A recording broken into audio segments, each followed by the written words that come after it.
So don't focus on being perfect. Just focus on enjoying that process of communicating and expressing yourself. I mean, you have to find a balance. You can't be too proud of being wrong. And you also can't be too worried about making mistakes. For me, the best way possible to study a language is to just focus on communicating as well as you can, especially if you're learning with a native speaker from the beginning, before you even can speak English. It helps a lot. Do native speakers make mistakes in grammar? So what about IELTS and TOEFL? Is Australian English closer to American or British?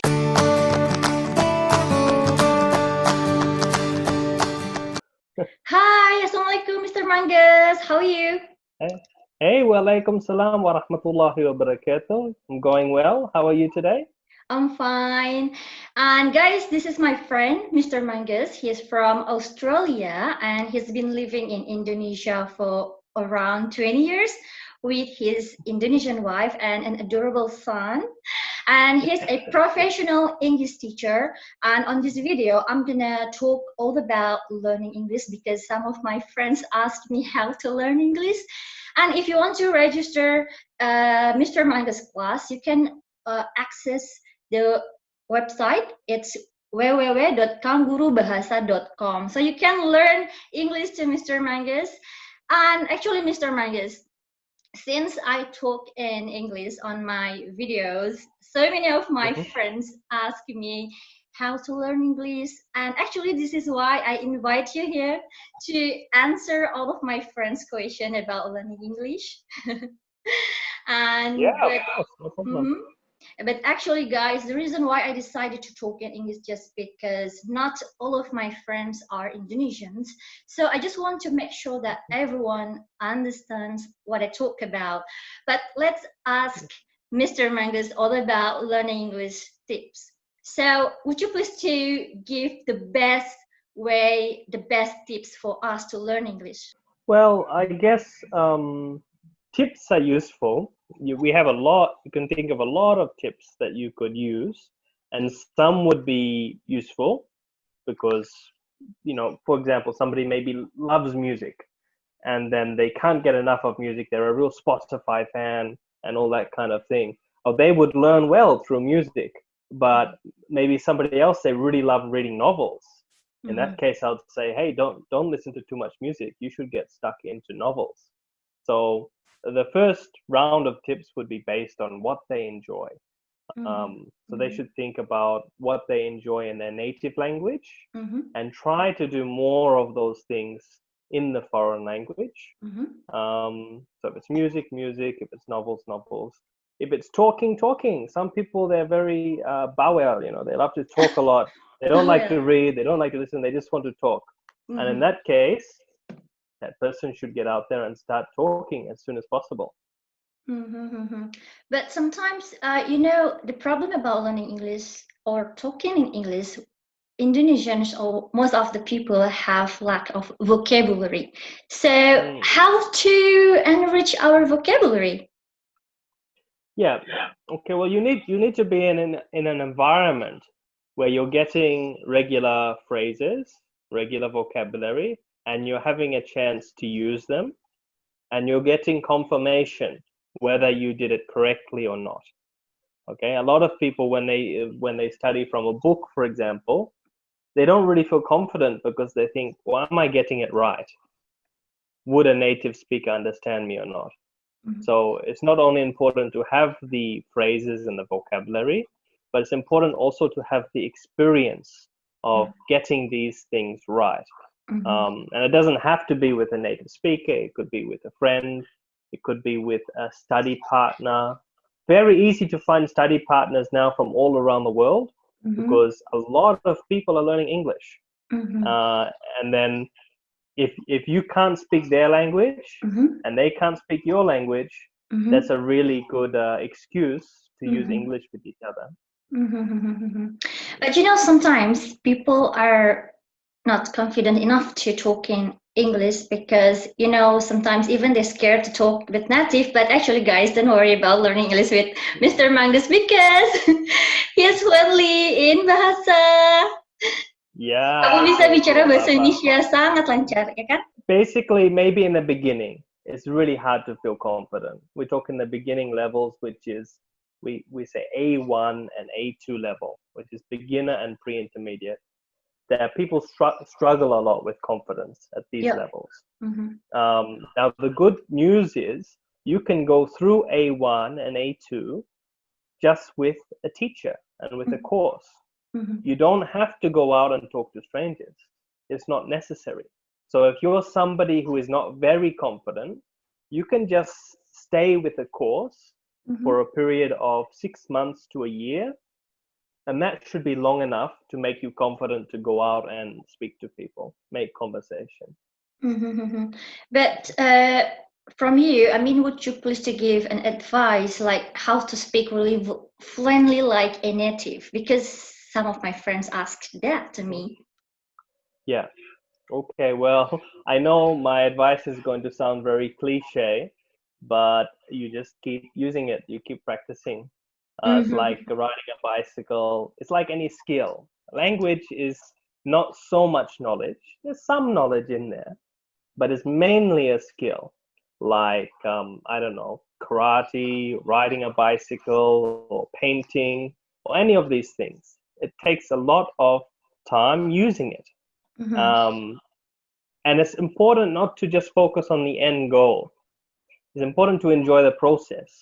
Because to become really great in English, like, oh, I can't spot even one mistake with you. You would have to be practicing a lot for many, many years. So don't focus on being perfect. Just focus on enjoying that process of communicating and expressing yourself. But as you know, sometimes we don't have supportive environments or even unsupportive friends.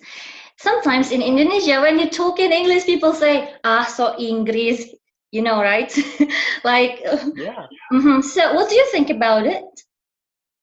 Well, absolutely, you're going to have some friends who say that, but you're also going to have other friends who support you and they also want to learn English.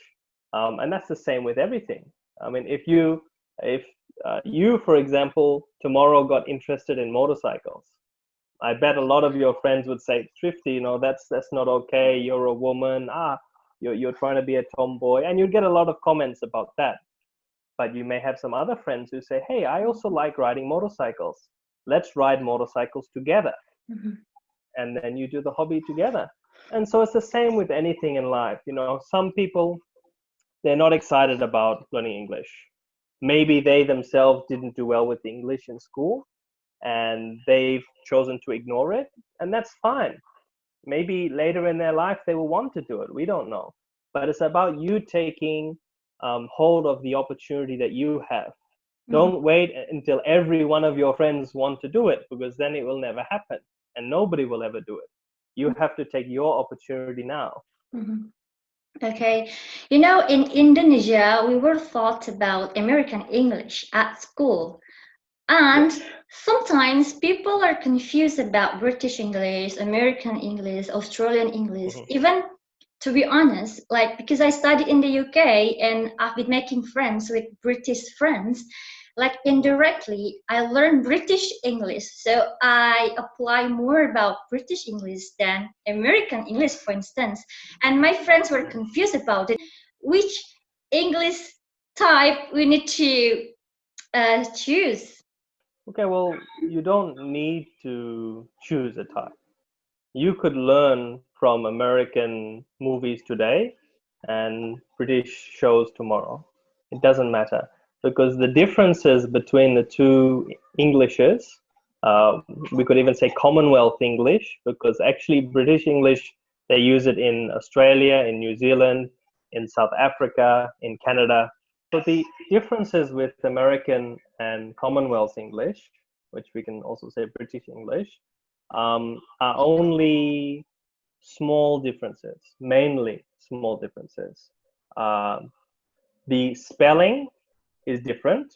Color, color there. And with American English, you would have no U. But if I went to an American man and I said, hey, can you please color in this picture? He would not say, what are you saying? I don't understand you. He wouldn't say that because the word color is almost the same. And so there's only one word that I can think of that exists in British English and American English. And the pronunciation is really, really different.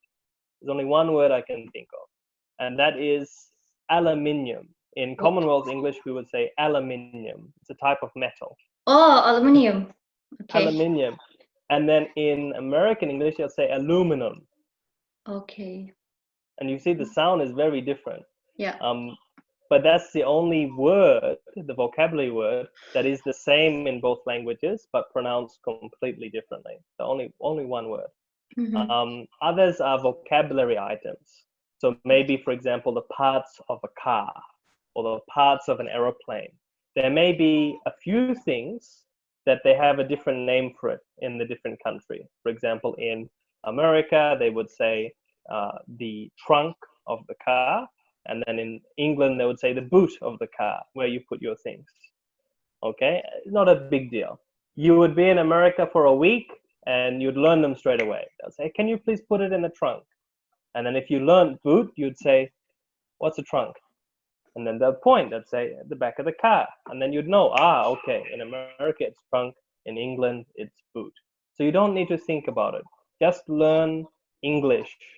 The differences between Bahasa Jakarta, which is Bahasa Sehari-hari, mm-hmm. and Bahasa Baku mm-hmm. are much more than the differences between American English and British English. Okay, but something interesting here is you're from Australia. Yeah. What about Australian English? I mean, we rarely hear about Australian English. I mean, is Australian English closer to American or British or something? Well, it's hard because Australians do use some American words. We do prefer some American words over British words, so some vocabulary items. But most of our English we use is based on British English because we were a British colony and we didn't separate like America did. And you find this in all the former Commonwealth countries. That's why we can also call it Commonwealth English, not just British English, but Commonwealth English. Because if you go to India, Australia, Malaysia, mm-hmm. New Zealand, South Africa, Canada, you'll find they use Commonwealth English. So yeah, we mainly use British spelling and we lean more towards British pronunciation. So it's like mixed between American and British. Well, yeah, there are some American words in there, and then of course we have our own accent because we're quite far away from each other. But even in England, as you know, there are many different accents. Yeah. So the people from the north of England will speak differently to London, and the people from Scotland will have a very thick accent. Mm-hmm. So yeah, mm-hmm. accent is something different. The accent is a new challenge, but as far as the base language, there's not many differences. Yeah. You know, in Indonesia at school, you know, when we learned about English, the teacher always gave us something like formula. Verb 1 plus mm-hmm. verb 2 plus verb 3. Mm-hmm. So sometimes people, I mean, my Indonesian friends, when they wanted to speak in English, what makes them scared to talk in English because they worry too much about the grammar. Like, yeah, is my grammar correct? And then they think about the formula first. Verb 1 plus verb 2. As you know, like Indonesian always talk in present tense. I mean, present tense words. Yeah. We don't have past and future tense. So what do you think about it? Unfortunately, and this is not only with English, but this is with a lot of subjects, many teachers, they tend to rely on teaching theory instead of practice. And there's actually a long history why that is the case, in particular in Indonesia. When Indonesia was first formed as a country, one of the legislations that the founding fathers made was that everybody has the right to education, and education should be a priority for the nation. But the problem was that suddenly they needed a lot of teachers, and they needed to train. I forget the number, but it was some huge number of teachers all at once. And the people training the teachers themselves were not master teachers. And so they had a training manual, and then they just taught the teachers through theory. And then the teachers taught their students through theory. And so there wasn't enough time for practice. And this became more like a cycle of education. That if you went to teachers college, maybe, I don't know, 10 years ago, you would find that you learned a lot of theory. I see there are many teachers colleges that are not doing that, and they're more practical. And that's why your friends, they got pure grammar and not much practice. And teaching grammar is no problem in class, but it should be maybe, I don't know, 5 or 10% of the class time. And the rest should be practicing and using it and seeing where we can find it and getting used to it as a skill instead of just a theory. Do you have any advice for English learners about learning grammars? Because, you know, grammar is something that stops them to speak sometimes. Yes, absolutely. Well, grammar is no problem. If you learn a little bit of grammar, sometimes it's nice. But think of it like you're climbing a mountain. Studying grammar is a little bit like climbing a mountain. When you're in the forest and you start climbing, you look left, you look right, all you can see is trees. And so if you try to understand all of the grammar before you won't understand it. It will only confuse you. So it's important to just study a little grammar at a time. Study what is easy for you, study what is easy to understand, and keep working your way up the mountain. Keep experiencing more and more English. And as you get higher up the mountain, you will see more and you will understand more. And so that's how we study grammar. It's okay to study it, but too much is not good. Okay. So as a native speaker, when you hear people speaking with wrong grammar, you can still understand it, right? Absolutely. And then some people make grammar mistakes their whole life. So I've taught people from many different walks of life. I've taught people who are professionals, people who are working in NGOs. I've taught military a long way in their career. They've even gone overseas and given training in overseas seminars and things like that. And they still make some really basic mistakes with their English. For example, like plural and singular. So even though they've gone a long way in their career, they still make some basic mistakes, like plural and singular is a very common one. So saying, for example, the desks, you need to put an S on the end. A lot of Indonesians, they forget to put this S on the end, and they will speak of plural as singular. But through the context, I can see that there's more than one desk. And so I'll assume that they mean desk. He and she, they could be talking about their mother, and somewhere halfway through the conversation, their mother becomes a man. They start saying he, and his. And I'm starting to wonder, is their mother maybe, how we say it, a man and a woman together? I don't know. But of course, we look at them and we know that this person speaks English as a second language. And he was talking about his mother. And so he's just getting he and she mixed up. All right. So native speakers will usually tell pretty quickly what you're trying to say. And so there are people who make mistakes their whole life and they do fine. So it depends what you want to do with English. If you want to lecture in an English university, I would strongly insist that you get C1 or C2 level English. You should spend a good 5 or 6 years seriously studying English. But if you only want to work in English, a B2 is enough. And that'll take you maybe 3 years of focused study. And if you only want to socialize in English, go to different countries, have fun, make friends, talk about anything you want, then B1 is enough. And that will only take maybe 2 years of study. So don't worry about being perfect, because you may not want to be perfect. Being perfect takes a lot more effort than just being really good. So yeah, ask yourself, what do you want? What do you want to achieve with the language? I mean, I think about the gender. Indonesians sometimes confused about she or he. That's because in Bahasa we don't have gender.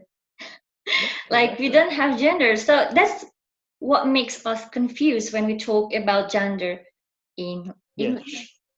Yes, and this is what we call interlanguage. So interlanguage is when your mother tongue, the grammar, kind of interferes with the new grammar.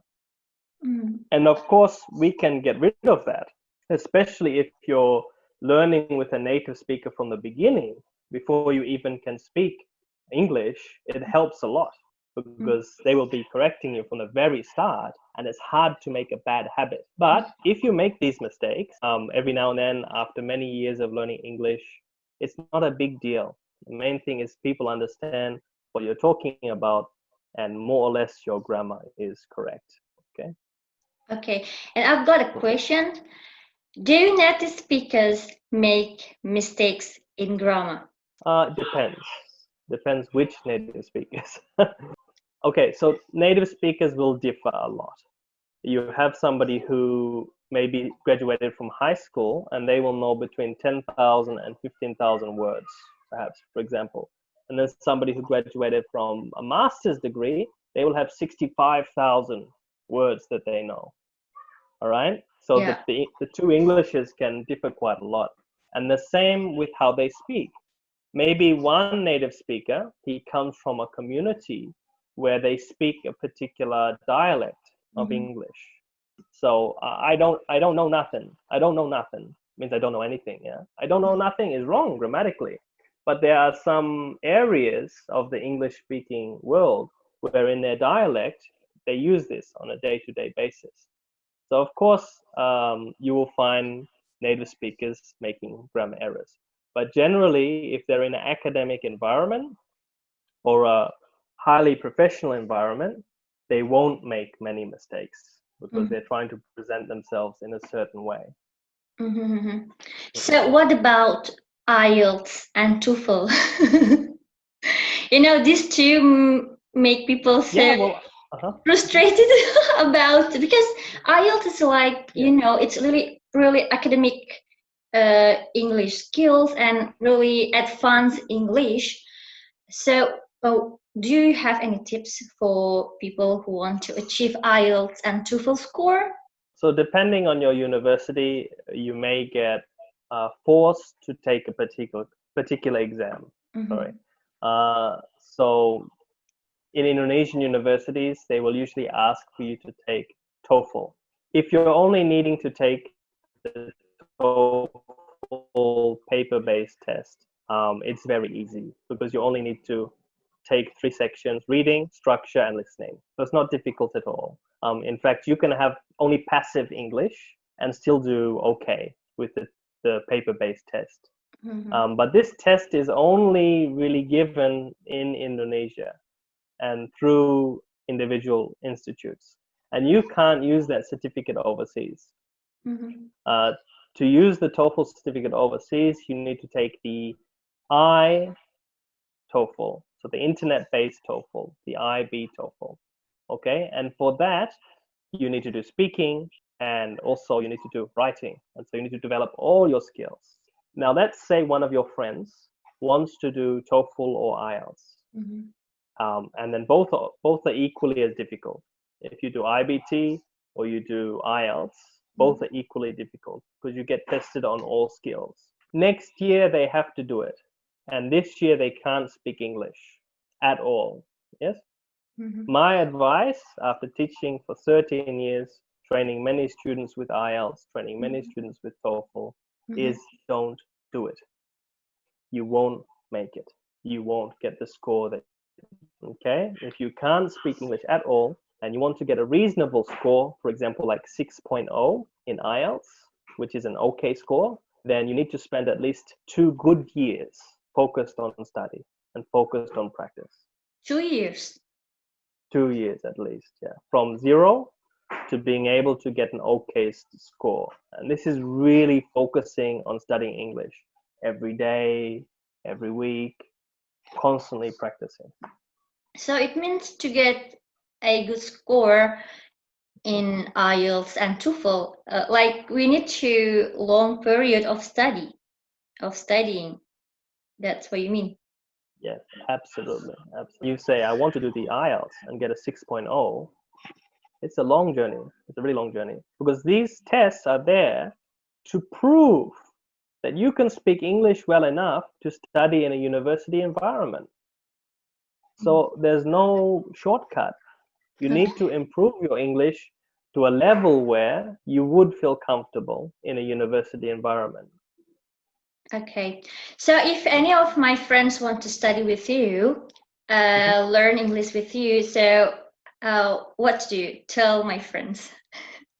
Yeah, of course. Anybody's welcome to contact me, and hopefully I can find a place in my schedule that will be suitable for them. But the way we study all depends on their goals. For me, the best way possible to study a language is to just focus on communicating as well as you can, especially if you're still at a beginner level. That should be your focus. And for that, yeah, maybe two sessions a week is enough. Some of my friends, they really want to learn English with native speakers. So guys, if you really want to learn English with native speakers, you can contact Mr. Mungus. Should they contact you through the website? They can contact they can through the website, right? Contact me through the website. Absolutely. I have a little form there. They can fill it. Yeah, you can register on www.kanggurubahasa.com. I think kangaroo means kangaroo because you're from Australia. Yeah, kangaroo. Yeah, it's an old joke. I think it's not an original joke. People have been making that joke for a long time. What are the most common mistakes done by Indonesian while learning or speaking in English? You have to find a balance. You can't be too proud of being wrong. And you also can't be too worried about making mistakes. So there's a balance. You need to find a middle point. I know a lot of students who have gone, for example, to Pare, in East Java, is it Pare, Kediri? And after a year, they're teaching English. So they study English for a year.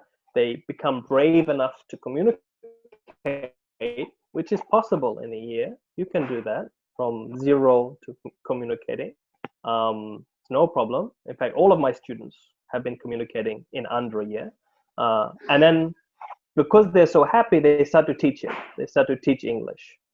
Now that is a little bit of a problem because you have essentially somebody who is a beginner and then they're now teaching the next lot of students. And so you end up having a kind of like a new English forming from that, where there are a lot of repeated mistakes passed from teacher to student. And so yeah, we do need to have a balance. Don't be so confident that you don't care about the mistakes you're making, but also don't let people's criticisms kind of stop you from moving forward with your English. You have to always keep moving forward. That's the key, yeah? Okay, Mr. Mungus, thank you so much for the tips. Yeah, you're welcome, Thrifty, and thanks so much for having me. I look forward to hearing from some of your friends. Even if they don't want to start studying English today, they can follow me on Instagram and keep updated with what I'm doing. And maybe in a few years they'll like to study. It's no problem for me. Just have them get in touch. Yeah. Guys, you can follow Mr. Mungus' Instagram account and you can learn more about English. Mr. Mungus, thank you so much for your time giving us tips. And this is really what my friends need. So thank you for your time. Assalamualaikum warahmatullahi wabarakatuh. Waalaikumsalam warahmatullahi wabarakatuh. Bye. Thank you so much, Trifty. Okay, bye-bye.